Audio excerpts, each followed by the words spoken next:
All right, everyone. Business Insider ran an article about how, in Amazon's HQ, where it controls, I think, like 25% of a chunk of the downtown where it is, that it was like creepy because Amazon security follows people around on public streets and maybe like films them or something. Can I just say something here about Business Insider? This is total hypocrisy coming from you specifically, because you have no problem with a big tech firm doing that sort of shit online, saying, what people can or can't believe in, going through their laundry to make sure they're loyal, manipulating everything, and so forth. You applaud these sorts of things. You think that you need more censorship and more of a sort of a police state internet on the big four especially. But then you have a problem when your journalist has to experience that in a real life scenario, you suddenly have a problem with it. I find that very funny, and you've got to understand Amazon is arguably less abusive, maybe not towards its employees, but in the sense of certainly people's ability to put out a message to communicate. If you use like publishing on demand, like through Amazon, you can do pretty much anything. Yes, you can release pornographic works through Amazon if you choose to do so. I think they have a special section for that. You can release artful nudity. You can have a book that's nothing but swearing. You can make distasteful or obscene things, put them on POD and not have a problem with it. They're not going to censor you. You're going to have to list them 18 plus. Otherwise, though, it's not really a problem. Can you do that on a lot of the sites that you applaud for their censorship? Can you do that on Facebook? No, not really. You can't even have breastfeeding on Facebook. YouTube, a little bit more maybe. You can have some of a small amount of the artful or scientific medical nudity is allowed. References to drugs merely or non-use but simply detailing them, that's kind of allowed now. Swearing, of course, they don't have a problem with, but obsessively obscene material they take down. Offensive material certainly is messed with, even if no sane person would find it offensive. It's a problem. Twitter, arguably now the most censored of all of them, with the exception of pornographic content, which apparently they have no problem with, which is extremely funny. They actually consider that lesser than being offensive. Like, oh, you said a racial slur, that's horrible, we're going to kick you off forever, but, you posted a video of yourself getting screwed in the ass. That's okay for Twitter's standards somehow. Like, you don't even have to mark it as anything. Like, anyone can see it, including minors. Somehow that's okay to Twitter, but you can't be offensive. I'm not exactly sure why. I think that Business Insider is really stretching, and this is what we see from the legacy media. They have a problem with things in real life, but then they sort of distance themselves from them online. Now, part of it is economic. Part of it is, of course, Business Insider competes with alt tech. It competes with alternative news, like on YouTube or a site like that. And so, of course, it wants to censor it. It wants to dumb down the competition's ability to compete with it. But they're never intellectually honest about that fact to anyone, of course, to their readers. And it's rather funny that they would have a problem with merely being monitored by Amazon on a street.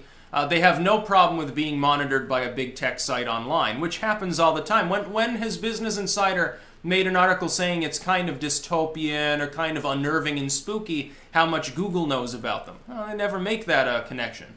Or the fact that people's minds can be manipulated by what tier the search results are on. Literally, you can manipulate someone's worldview by differentiating between different types of bias and making different categories and stuff in serving things out to people in a browsing feature. Of course you can. You can totally inform their reality. They're looking up a news story. Increasingly, people turn online for it. Or they look up a video about something, and you've manipulated the results that they see on their screen. That's probably going to change the way they think about the world. The very fact that there are priority creators on YouTube totally manipulates the worldview of people who use YouTube. I don't even think Google means to do that. I think it was just sort of a throwaway to the big players that give them a lot of ad revenue, but that's definitely what ends up happening, because you've precluded most of the alt media from being part of that category. Which means if you've got a current event and you look it up and you're not already subscribed to someone in the alt media, and then the algorithm is being tailored to you, and so you probably do see like a All New, maybe a PJW or something alternative. Otherwise, under a more generic account where there's less data on you, you're probably going to be served CNN and NBC and Fox and all these things, Vice and Gawker. You're probably not going to see Paul Joseph Watson.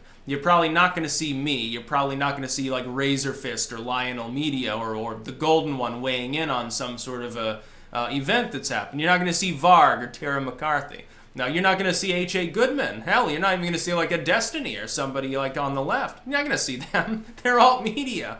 Ultimately, by the way, I will say this, and people need to understand this too, under my non-censorship banner. I can understand that there are people in the alt media who I totally disagree with, but they're still alt media. On that token, it's still, they're a cut above like a CNN or something. I have more respect for them. And also, I can actually engage them in conversation, whether it's amiable or not. And that's pretty good. You can't really do that with CNN. The only time CNN's going to talk to someone like me is if it's talking down to us and saying, oh, ooh, bigot, something like that. They'll talk about Crowder is evil, Cernovich is evil, he's a conspiracy theorist, something like that. And that's how they interact with the public. By the way, they think this is a really good thing. They think that wins them brownie points with the youth. I think we understand why their average listener is 67. Now, Business Insider has been full of it. But the thing is, it's actually, I don't even know why they use the term Business Insider for their brand anymore, because most of the news on there is not even business related. A lot of it's Trump now. Business Insider now has a penchant for clickbaiting about Trump, or Clinton, in all honesty. They're almost nonpartisan when it comes to the clickbait, which is probably why they're doing better than some of the partisan groups. I think that Business Insider, is still increasing in its scope and its reach, probably because they're willing to clickbait on the left and on the right. They're nonpartisan clickbaiters. But it's like if you wanted to snuff out fake news on Facebook or YouTube or whatever, these are the sort of sites that you would actually demote. You would be encouraging alt media as opposed to like a Business Insider. Here they are talking about Amazon. It's creepy. Their guard was following me around, took pictures of me. Google does that every time you browse. Facebook does that every time you log into Facebook. Amazon knows what you look for. It tailors things to you. Your Apple or your Windows machine, unless telemetry and everything else is heavily disabled on Windows 10, the default is Microsoft knows basically everything you're doing. It logs your strokes. It's literally like a virus. Like people 5 years ago, if you said keylogger, were like, oh no, those are scary. It's a virus that gives people access to your shit by recording your keystrokes and then sending it off to someone else who now can log into your accounts because they know where you're going and what you entered. Oh Jesus, and they got my correspondence. They gained access to my bank account. Oh no, my social security number. Now when you say keylogger, people are like, oh yeah, that's that thing in a Windows computer that tells Windows what you're doing. Isn't that a little dystopian? Nobody even had a problem with that. I dragged my heels on getting Windows 10 until I was good and ready and absolutely sure that there were actually programs that would disable all of that. And there are ways to do that reliably. It's not a case of, I know, some of the statist bootlickers will say, if you don't have anything to hide, you shouldn't care. It's out of principle. The right to privacy, I think, extends to corporations that engage in communications technologies. In the future, I expect that this will be understood widely by the entire population, by the way. I'm optimistic long-term, as I keep saying. 2-3 years from now, maybe. Maybe we'll finally defeat the zeitgeist of anti-liberty sentiment among big tech firms. The thing is, the big tech firms aren't helping themselves by doing this. Amazon doesn't help itself by doing such things. Every time Microsoft enables some feature, some update, some bit of telemetry or something that seems dystopian, it gets hammered. And people complain about it, and it affects their brand in a negative manner. Only the lack of viable alternatives for the average user who doesn't like Apple has really saved them up to this point. Now Linux or Linux, don't even know which it's pronounced, is quickly growing. Like I've seen a marked increase in the number of people using something other than Windows or Apple to look at my content. Because I can see the stats for like Blogspot and YouTube. I can tell you it's a huge surge of people. It's just like Mozilla is now falling off, and Opera and some of these other technologies are taking hold. Pale Moon probably, Waterfox. Mozilla took a hit because it was partnering with people that wanted to defeat the fake news. And of course, the big thing at the time was they took money from Soros. It turns out that wasn't true, but the rest of it was. And I think that probably Mozilla loyalists put that out there in order to muddy the waters, in order to get people like to say that Soros was involved so they could cast him off as conspiracy theorists when they pointed out correctly, yeah, indeed, Firefox is going to manipulate your search results. Why do you think I stopped using it other than the fact that it crashed randomly for no reason? Pale Moon has its own problems. Trust me, they're more mild than the problems with Mozilla. I refuse to use Google Chrome. And all these others have their own quirks that I just don't like. Waterfox is okay, I guess. I use that briefly. Still have it on the computer, but I use Pale Moon.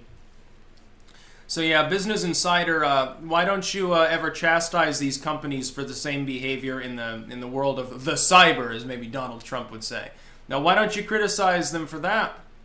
Why is it only when your journalist gets tailed because they're taking, your journalist going through with a camera and a notepad and looking sketchy and being very observant of things? Yes, Amazon Security is going to consider you an interesting individual, and they're probably going to follow you to make sure you're not doing anything untoward, like spying on Amazon, trying to grab proprietary software or, set a pipe bomb or something.